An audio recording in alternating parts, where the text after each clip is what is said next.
Sir আসলে আবু বকর সিদ্দিক রাদিয়াল্লাহু তাআলা কেন আমাদের জন্য অনন্য, তিনি অন্যদের থেকে কেন আলাদা? আসলে এটা অনেক বড় আলোচনা। তিনি বিভিন্ন কারণে অনন্য। রাসূল সাল্লাল্লাহু আলাইহি ওয়াসাল্লাম একবার বললেন যে তোমরা আজকে কে দান করেছো, তার মধ্যে আবু বকর রাদিয়াল্লাহু তাআলা আছেন। কে জানাজায় অংশগ্রহণ করেছে সেখানে আবু বকর আছেন। রাদিয়াল্লাহু আনহু। কে প্রতিবেশীর হক আদায় করেছে সেখানে তিনি আছেন। কে দান সাদকা করেছে, এভাবে অনেকগুলো কাজে তিনি আছেন, একেবারে কমন। আবু বকর রাদিয়াল্লাহু তাআলা আনহু একবার শুনলেন যে রাসূল সাল্লাল্লাহু আলাইহি ওয়াসাল্লাম একটা হাদিস বললেন, এটা ওমর রাদিয়াল্লাহু তাআলা আনহু শুনছেন, যে কেউ যদি কোরআন যেভাবে নাজিল হয়েছে ঠিক হুবহু ওইভাবে শুনতে চায় তাহলে সেজন্য আব্দুল্লাহ ইবনে মাসউদের তেলাওয়াত শুনে। তখন ওমর রাদিয়াল্লাহু তাআলা আনহু চিন্তা করলেন যে আমি কালকে ভোরে এই খবরটা আব্দুল্লাহ ইবনে মাসউদকে পৌঁছাবো।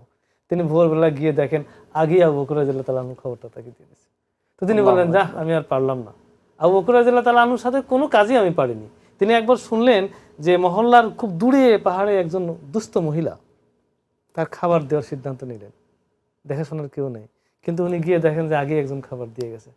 তিনি সিদ্ধান্ত নিলেন যে আগামীকাল সকাল সকালে আসবো। তারপরের দিনে তিনি সূর্য ডোবার আগেই বসে আছেন কে আসে। তারপরে দেখলেন যে মাগরিবের পর সন্ধ্যা লাগান খলিফা আবু বকর রাদিয়াল্লাহু তাআলা আনহু খাবার নিয়ে চলে গেছেন।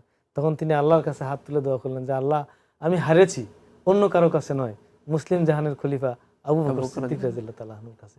এরকম তার প্রতিবেশী এবং তিনি যখন খলিফা হলেন তার প্রতিবেশী খুব বিলাপ করতেছিল যে এখন আমার ছাগলের দুধ দহন করে দেবে কে, একজন মহিলা।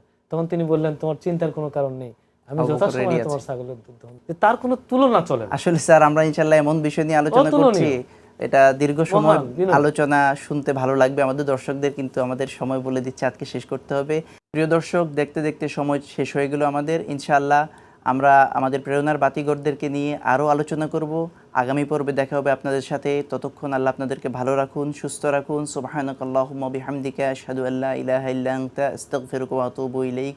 ওয়াসসালামু আলাইকুম ওয়া রাহমাতুল্লাহি ওয়া বারাকাতুহু।